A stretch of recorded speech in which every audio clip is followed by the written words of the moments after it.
Chapter 17. A week later, Dorian Gray was sitting in the conservatory at Selby Royal, talking to the pretty Duchess of Monmouth, who with her husband, a jaded-looking man of 60, was amongst his guests. It was tea time, and the mellow light of that huge, lace-covered lamp that stood on the table lit up the delicate china and hammered silver of the service at which the Duchess was presiding. Her white hands were moving daintily among the cups, and her full red lips were smiling at something that Dorian had whispered to her. Lord Henry was lying back in a silk-draped wicker chair, looking at them. On a peach-coloured divan sat Lady Narborough, pretending to listen to the Duke's description of the last Brazilian beetle that he had added to his collection. 3 young men in elaborate smoking suits were handing tea cakes to some of the women. The house party consisted of 12 people, and there were more expected to arrive on the next day. "What are you two talking about?" said Lord Henry, strolling over to the table and putting his cup down. "I hope Dorian has told you about my plan for rechristening everything, Gladys." "It is a delightful idea." "But I don't want to be rechristened, Harry," rejoined the Duchess, looking up at him with her wonderful eyes. "I am quite satisfied with my own name, and I am sure Mr. Gray should be satisfied with his." "My dear Gladys, I would not alter either name for the world. They are both perfect." "I was thinking chiefly of flowers. Yesterday I cut an orchid, for my buttonhole. It was a marvelous spotted thing, as effective as the 7 deadly sins. In a thoughtless moment I asked one of the gardeners what it was called. He told me it was a fine specimen of _Robinsoniana_ or something dreadful of that kind. It is a sad truth, but we have lost the faculty of giving lovely names to things. Names are everything. I never quarrel with actions. My one quarrel is with words. That is the reason I hate vulgar realism in literature. The man who could call a spade should be compelled to use one. It is the only thing he is fit for." "Then what should we call you, Harry?" she asked. "His name is Prince Paradox," said Dorian. "I recognize him in a flash," exclaimed the Duchess. "I won't hear of it," laughed Lord Henry, sinking into a chair. "From a label there is no escape. I refuse the title. Royalties may not abdicate," fell as a warning from pretty lips. "You wish me to defend my throne, then?" "Yes. I give the truths of tomorrow." "I prefer the mistakes of today," she answered. "You disarm me, Gladys," he cried, catching the willfulness of her mood.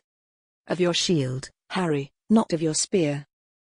"I never tilt against beauty," he said, with a wave of his hand. "That is your error, Harry, believe me. You value beauty far too much." "How can you say that?" "I admit that I think that it is better to be beautiful than to be good. But on the other hand, no one is more ready than I am to acknowledge that it is better to be good than to be ugly." "Ugliness is one of the 7 deadly sins, then?" cried the Duchess. "What becomes of your simile about the orchid?" "Ugliness is one of the 7 deadly virtues, Gladys. You, as a good Tory, must not underrate them. Beer, the Bible, and the 7 deadly virtues have made our England what she is." "You don't like your country, then?" she asked. "I live in it." "That you may censure it the better." "Would you have me take the verdict of Europe on it?" he inquired. "What do they say of us?" "That Tartuffe has emigrated to England and opened a shop." "Is that yours, Harry?" "I give it to you." "I could not use it. It is too true." "You need not be afraid. Our countrymen never recognize a description. They are practical. They are more cunning than practical.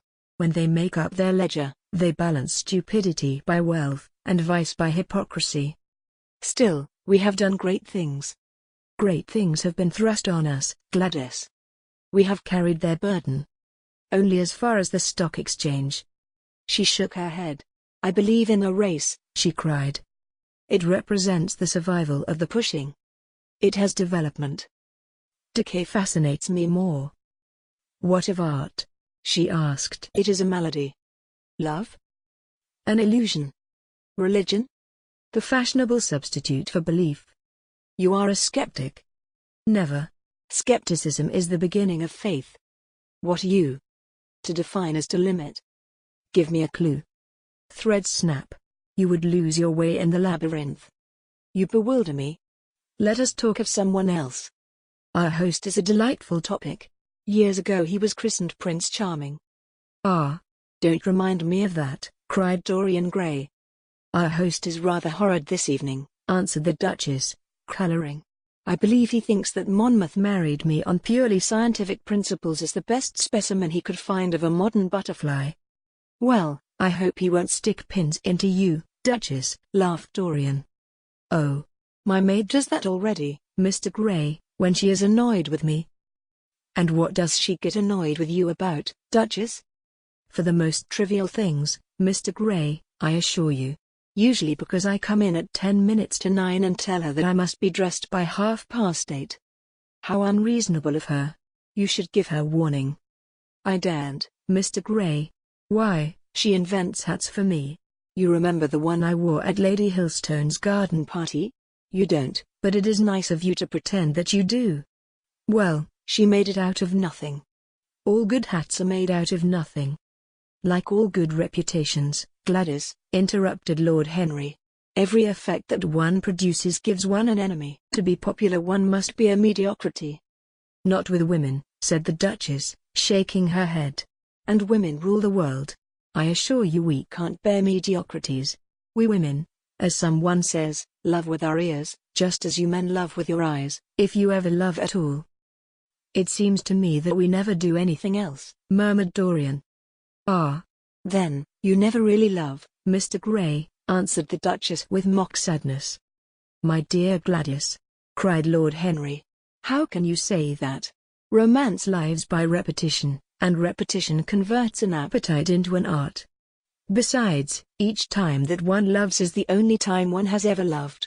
Difference of object does not alter singleness of passion. It merely intensifies it.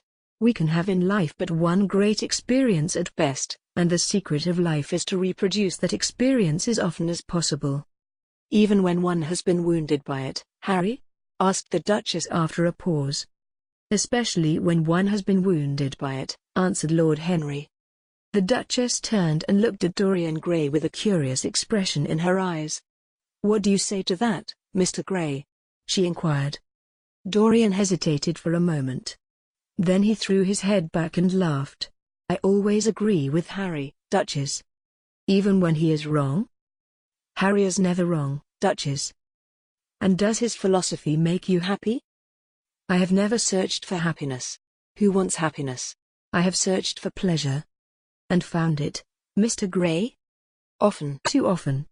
The Duchess sighed. I am searching for peace, she said, and if I don't go and dress, I shall have none this evening.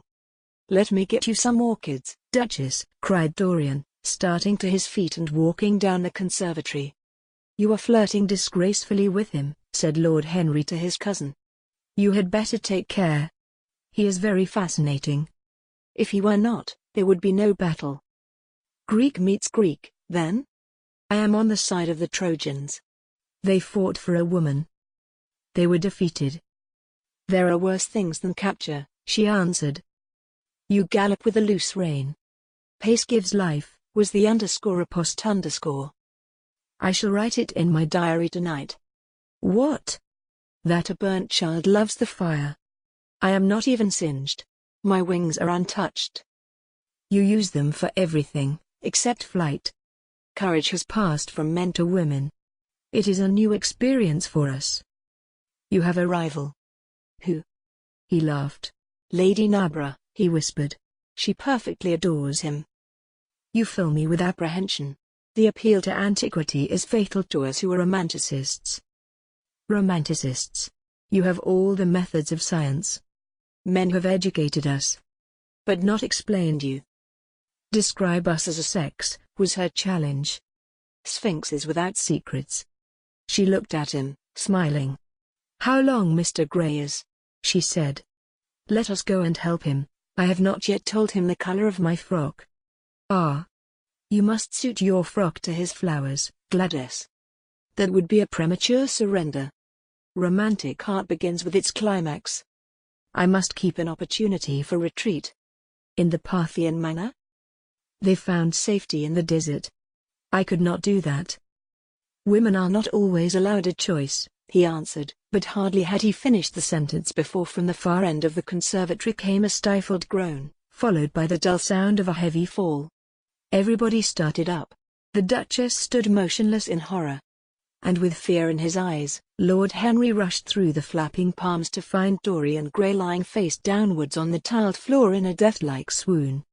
He was carried at once into the blue drawing-room and laid upon one of the sofas.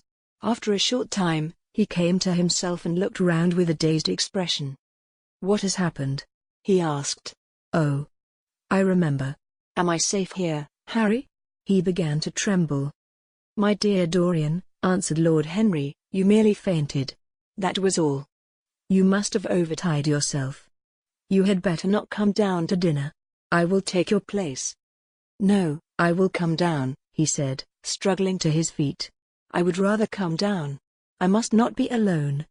He went to his room and dressed. There was a wild recklessness of gaiety in his manner as he sat at table, but now and then a thrill of terror ran through him when he remembered that, pressed against the window of the conservatory, like a white handkerchief, he had seen the face of James Vane watching him.